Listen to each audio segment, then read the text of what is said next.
Assalamualaikum warahmatullahi wabarakatuh. Saya Mahendra Dipratama akan menyampaikan materi tentang eksperimen Hawthorne dan hubungan manusia.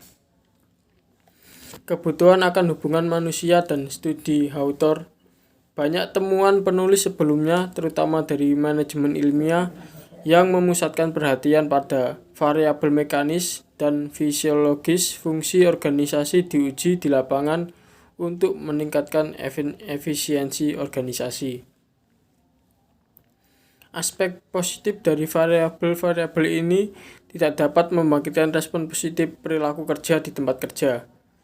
Mereka menemukan penyebab sebenarnya dari pelaku itu adalah sesuatu yang lebih dari sekadar variabel fisiologis.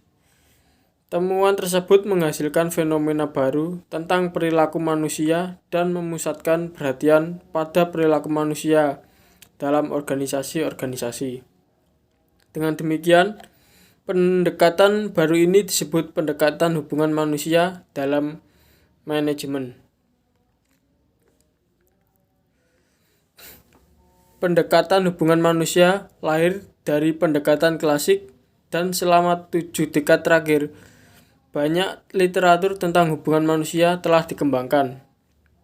Ini dari kontribusi tersebut terkandung dalam dua hal. Yang pertama, situasi organisasi harus dilihat dari segi sosial serta dari segi ekonomi dan teknis. Yang kedua, proses sosial dari pelaku kelompok dapat dipahami dari segi metode klinis yang dianalogikan dengan diagnosis dokter pada manusia organisme.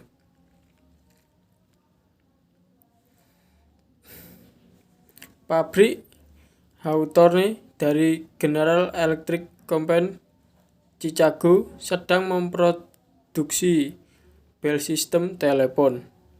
Ini memperkerjakan sekitar 30.000 karyawan pada saat percobaan. Dalam hal keuntungan materi bagi kerja, ini adalah perusahaan yang paling progresif dengan tunjangan pensiun dan sakit dan fasilitas rekreasi lainnya. Ada yang bagus, kesepakatan tidak puasan di antara para pekerja, dan produktivitas tidak mencapai sasaran.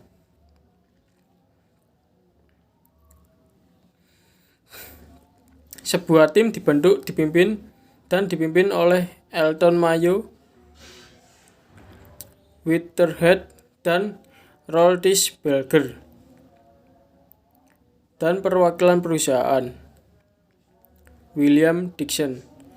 Para peneliti mulai mempelajari hubungan antara produktivitas dan hubungan kerja fisik. 4 fase. Pertama, eksperimen untuk menemukan efek perubahan iluminasi terhadap produktivitas. Eksperimen iluminasi. Kedua, eksperimen untuk menentukan efek perubahan jam dan lainnya dalam kondisi kerja pada produktivitas.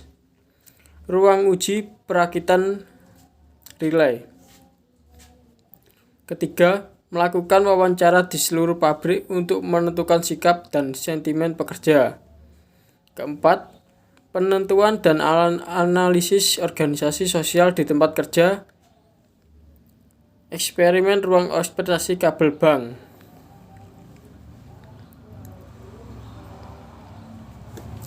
Berikutnya, eksperimen ruang uji ruang perakitan relay, yaitu eksperimen yang dirancang untuk menentukan pengaruh perubahan berbagai kondisi pekerjaan terhadap produktivitas kelompok. Karena eksperimen iluminasi tidak dapat menetapkan hubungan antara intensitas iluminasi dan produksi. Hasil utama. Yang pertama, sistem insentif diubah sehingga gaji ekstra setiap gadis didasarkan pada 5 lainnya daripada output dari kelompok yang lebih besar. Katakanlah 100 pekerja atau lebih, produktivitas meningkat dibanding sebelumnya. Kedua, waktu istirahat ditingkatkan menjadi 5 menit, tetapi frekuensinya meningkat produktivitas sedikit. Yang kedua, waktu istirahat ditingkatkan menjadi 5 menit, tetapi frekuensinya meningkat. Ketiga, jumlah istirahat dikurangi menjadi 2 dari 10 menit masing-masing, tetapi dalam pagi, kopi atau sup disajikan bersama sandwich. Yang keempat, perubahan jam kerja dan hari kerja diperkenalkan seperti memotong jam kerja. Selanjutnya, program wawancara massal.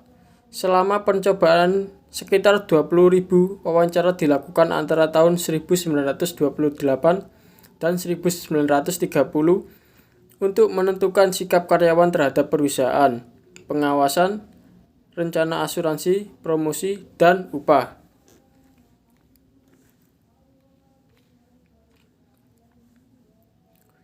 Eksperimen ruang pengamatan pengkabelan bank.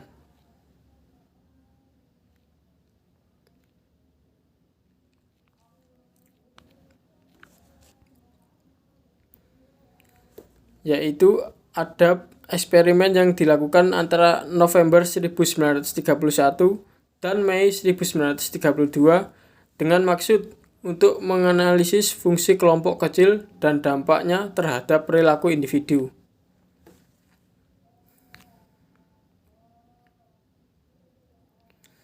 Berikutnya, implikasi dari eksperimen Hawthorne.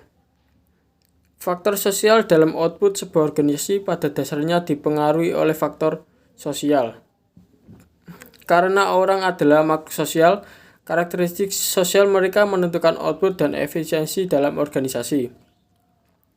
Imbalan ekonomi dan produktivitas tidak harus berjalan bersama-sama. Banyak penghargaan dan sanksi non-ekonomi yang mempengaruhi perilaku pekerja dan mengubah dampak penghargaan ekonominya. Berikutnya, kritik terhadap eksperimen Hawthorne. Pertama, para peneliti Hawthorne tidak memberikan perhatian yang cukup pada sikap yang dibawa orang ke tempat kerja. Mereka tidak mengenali kekuatan seperti kesadaran kelas, peran serikat pekerja, dan kekuatan ekstra pabrik lainnya pada sikap pekerja. Kedua, pabrik Hawthorne bukanlah tanaman biasa karena itu adalah tempat yang benar-benar tidak menyenangkan untuk bekerja.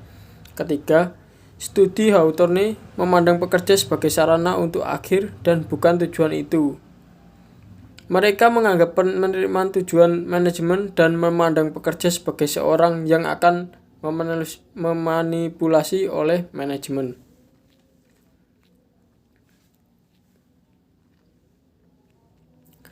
Terima kasih. Wassalamualaikum warahmatullahi wabarakatuh.